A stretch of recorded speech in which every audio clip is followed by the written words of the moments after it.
됩니다. 또 하나는 이 의학 교육에 관한 문제를 알아야 됩니다. 의학 교육.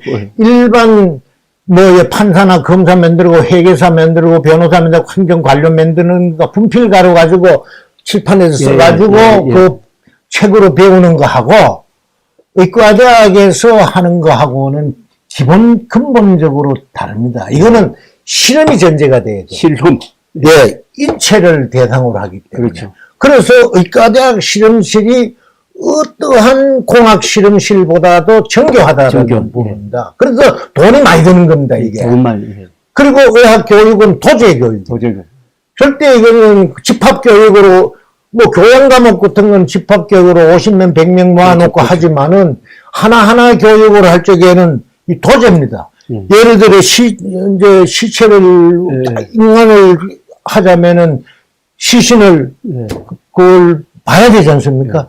그러면 시신 한 사람의 키가 170cm 하면 분이 시신이 있다. 그러면 거기 50명, 100명이 돌아서 보겠습니까? 거기 그다음에 10명, 15명을 놓고 교수가 여기서 설명을 하고 이건 어떻게 되고 그런데 뒤에 앉아있는 사람 교육이 되겠습니까?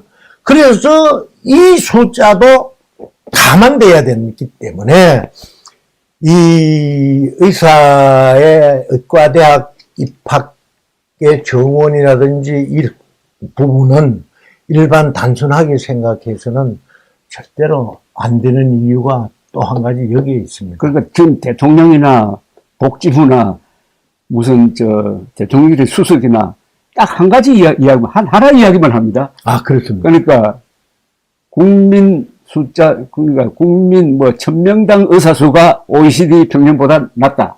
그러니까 의사 수를 늘려야 된다. 이거 하나만 이야기하는 거예요. 그거는 하나만. 그렇게 하면 절대 안 됩니다. 그러니까 이런 식으로 진단 끝에 나온 게 2000명이라는 숫자인데 2000명이라는 숫자 자체도 지금 과학적 근거가 없다는 것은 최근의 재판 과정에서도 국정감사에서도 이건 확인된 사실이 되었습니다.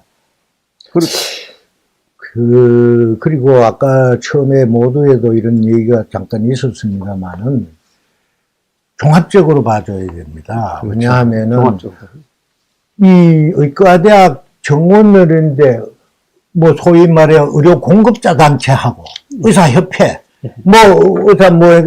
얘기할 문제가 아닙니다. 수요자 측하고도 얘기가 돼야 됩니다. 다 참여해야 됩니다. 여기 수요란 건강보험입니다. 건강보험 관리공단이죠. 건강보험 보험자는 건강보험공단인데 건강보험의 공단과 그 전문가들이 참여해서 같이 논의돼야 그렇죠. 되는 이 국민이 수요자이기 때문에 공급자만 봐서는 안 되는 겁니다. 왜냐하면 이것이 나중에 모든 것이 전 국민이 건강보험 체계 내에 들어가 있고 건강보험 체계에 따라서 공급자가 진료를 하게 돼 있는데 그럼 그 근본적인 체계의 한 당사자는 그 논의했다는 얘기는 제가 보도에서 별로 본 적도 없고 들은 적도 없어서 제가 그럼 당연히 그런 겁니다. 그래서 무슨 협의체를 구성한다건 협의체를 구성할 때도 반드시 이 체계의 바탕을 깔고 있는 거는 빼고 그 위에 있는 파트만 가지고 논의한다는 것은 이건 있을 수가 없는 얘기죠. 그건 답이 안 나오는 거죠. 그래서 그런 부분이 참 객관적으로 이렇게 관망을 해볼 때는 너무 아쉬운 점이 많습니다. 김 이사장님 설명 들으니까 이 통계 수치에 굉장히 밝으신데요. 이게 어떻게 계속 외우십니까? 아니면 습관이 그럽니까? 저는 관심이라고 봅니다. 제가 공무원 보건사회부에서 할 때 저희 장관님이 신현학 옛날에 나중에 국무총리 저희 장관님이셨는데 이 양반이 수리에 밝으신 분이고 통계 수치에 밝은 분이에요. 그래서 제가 그때 깨달은 것이 의료는 통계다. 의료는 통계다. 원입니다. 건강보험 통계다. 이걸 제가 느꼈습니다. 그래서 이걸 관심을 가져야 된다. 그러니까 10년, 20년의 수치를 보면 흐름을 알 수 있고 정책을 판단할 수가 있다. 그래서 그때 그분이 저한테 참 영향을 줬다 할까 제가 깨달았습니다. 그 이후로 늘 관심을 가지고 제가 뭐 머리가 좋아서 외우는 게 아니고 그래서 한 최하 200~300개 정도의 보건의료에 관련 지표는 책 보고 하다 보면 늦어요. 그게 의사 선생님도 마찬가지입니다. 수술실에 들어가가 하는데 이거 뭐 이게 어떻게 들어갔냐. 그래서 경험이 중요하고 그래서 영국의 철학자 존 베이컨이 경험 이상 확실한 지식은 없다라고 그렇죠. 얘기를 했지 않습니까? 전 뭐 그런 부분도 그분 얘기도 참 공감이 가는 거 해서 늘 관심을 가지고 특히 건강보험과 의료 문제는 더 중요합니다. 왜? 이건 정답을 내기가 어렵습니다. 흐름과 판독을 하려고 하면은 이런 모든 것을 각국의 현상이라든지 우리 현상을 진단을 하자면 이 지표가 중요하기 때문에 늘 관심을 가지고 좀 해왔습니다. 그래서 좀 그렇습니다. 아까 근데 언급하신 것 중에 그거는 언급 안 하신 게 중요한 게 이거 있지 않습니까? 그걸 뭐라고 그럽니까? 회피 가능 사망률인가요? 예. 치료를 못 받아가지고. 비율이 아마 지금 그런 현상이 많이 속출하지 않을까 싶습니다. 그런데 최근까지는 우리가 우수했죠. 그 부분에서. 근데 당연하죠. 당연한데, 왜냐면, 잘 아시다시피 영국이나 어디냐 의사 기다리다가 죽는다 그러잖아요. 그렇게 해외로 가기도 하고 하는데, 우리는 기다리는 게 별로 없습니다. 그렇죠. 지금, 뭐, 빅5가 기다리면 6개월 기다리 3개월 기다리 지금은 아마 원래 해도 내년에 뭐 진료 받을는지 수술 날짜 잡기 어려울 겁니다. 그렇죠. 그럴 때는 그다음에 기다리다가 사망하게 돼. 그건 말할 수가 없죠. 그게 이제 회피 가능 사망률이. 그렇죠. 그런 경우는 뭐 지금 통계 숫자를 정부가 내고 있는지 안 내고 있는지는 내가 모르겠습니다만 그 숫자도 나와야 된다고 내가 보는데. 근데 이게 중요한 문제 제기를 한 사람이 어제 더불어민주당 김민 의원이 자체적으로 계산을 했어요. 두 차례에 걸쳐서 계산을 해가지고 낸 통계에 의하면은, 지난 2월, 3월 두 달 동안에 초과 사망률이 1,700명이다. 1,700명이 더 죽었다. 1,700명은 대부분이 응급 환자고, 그리고 중증 환자에서 1,700명의 초과 사망자가 나왔다. 이렇게 됐습니다. 그 수치는요, 내기가 아주 간단합니다. 평균 옛날에 이 이상의 사망자 숫자 나와서 보면은 지금이 어느 정도냐 그런 건 대부분 나오게 되기 때문에 그 통계 수치 내는 것은 어렵지 않죠. 그게. 그래서 아마 그런 거는 좀 많이 늘어났을 거라고 봅니다. 그런데 저는 윤석열 대통령이 이 부분을 알게 되면은 소름이 끼칠 거라고 생각합니다. 왜냐하면 한 사람의 독단적 정책 결정이 잘못돼가지고 국민 생명에 직접적인 영향을 줘가지고 억울하게 죽어나가는 사람이 한 달에 몇천 명? 한 달에 1,000명? 모이면은 1년에 10,000명? 이렇게 되면은 이거 좀 심하게 비교를 하면은 김일성 이후에 한국 사람의 목숨을 제일 축내는 사람 아니냐. 그러면 퇴임한 이후에 의료 파괴 대통령 윤석열 이렇게 노비명에 적힐 것 아니냐. 이런 정도의 생각을 가져야 윤석열 대통령이 아차 이거 잘못됐다. 여기서 유턴해야 되겠다. 이런 생각을 하지 않을까요? 예, 그 말씀을 하시니까 하나 생각나는 게 있네요. 그 사마천의 사기가 사마천이 사기에서 무슨 얘기를 했느냐 하면은 제나라 시대의 유명한 재상 안자라고 좀 안녕인데 안자가 최고의 제사. 내가 안자가 다시 이 세상에 나온다면 나 그 마부가 되고 내가 흔쾌하다. 이 사마천이 대역사학자 아닙니까? 사관인데 이분이 그 극찬하는 안자가 무슨 얘기를 했느냐 하면은 임금이 그때 제나라의 경공 시절이라고 보는데 안자가 이 백성한테 죄를 지으면은, 임금한테 얘기입니다. 백성에게 죄를 지으면은 대신 살 데가 없다.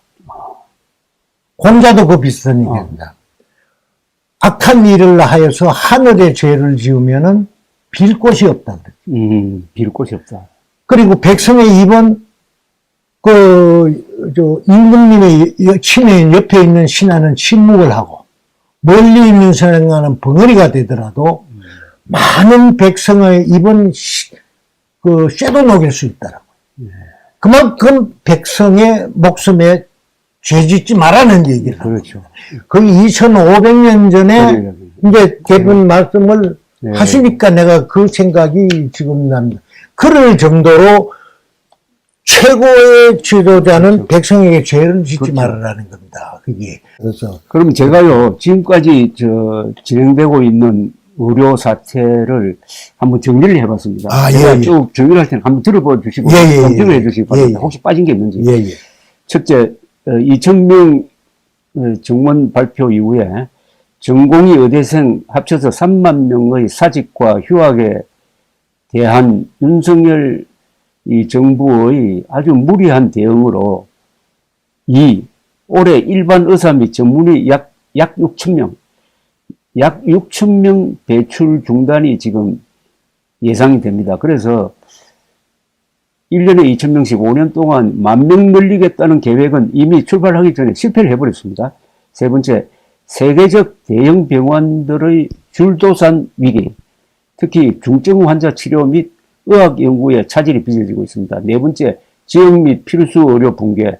다섯 번째, 응급실 파행. 여섯 번째, 수술 지연. 일곱 번째, 아까 말씀하셨던 임상실험 국제 용역 중단으로 첨단 의학 발전에 차질이 빚어진다. 여덟 번째, 의대 정원이 늘어나니까 이쪽으로 이공계 대학 재학생까지 수험생이 되어가지고 이공계가 황폐화되고 있다. 그 다음에 고급 의료 인력의 해외 유출이 지금 이미 진행되고 있다. 근보 재정이 고갈될 수도 있는 상태다. 그리고 군의관과 공중보건이 부족 사태로 안보 위기로 갈 가능성이 있다. 그 다음에 의료비 지출 증가로 국가 생산성이 위축된다. 13번째, 회피 가능 사망률 증가로 평균 수명이 오히려 감소될지도 모르겠다. 현재 한국 평균 수명이 세계에서 1등인데, 그 다음에 14번째, 건강 불안의 확산으로 국민의 행복감이 떨어져서 체제 위기를 초래한다. 좋은 나라가 이거 거덜나게 생겼다. 왜 이렇게 됐느냐 하면은 이 대통령의 독단적인 정책과 무조건 따라가는 영혼 없는 식민지형 관료와 게으른 언론이 작당해가지고 페이크 뉴스로 국민을 속이고 의사를 악마화하고 헌법을 짓밟는 이데올로기적으로 이야기하면 반자유민주 세력화 되어가지고 이게 개혁으로 위장을 하고 있다. 그런데 모든 정권은 골수 지지 세력을 아끼는데 윤석열 대통령은 기독교 반공 세력과 함께 보수의 3대 핵심 세력이던 의사들을 적대시하고 있다. 자유를 간판으로 내세우지만 그의 본성이 좌파든지 좌파의 아바타든지. 그래서 국민들은 지금 우회전 깜빡이 켜고 좌회전하는 윤석열 대통령을 어떻게 할 것이냐 하는 지금 결단의 중간에 몰려있다. 저는 이렇게 정리를 하거든요. 이제 잘 들었습니다. 뭐 대부분 종합적으로 다 망라가 돼 있다고 느껴집니다. 그래서 이거 종합해서 지금 뭐 보도 흘러나오는 얘기를 보면 의료 대란이라고 보도도 나오고 얘기를 하는데 저는 의료 대란을 넘어서 이 의료 파국으로 들어가면 왜 어떻게 할 거냐. 이 의료 파국에는 건강보험 파국까지 담는 거죠. 왜냐?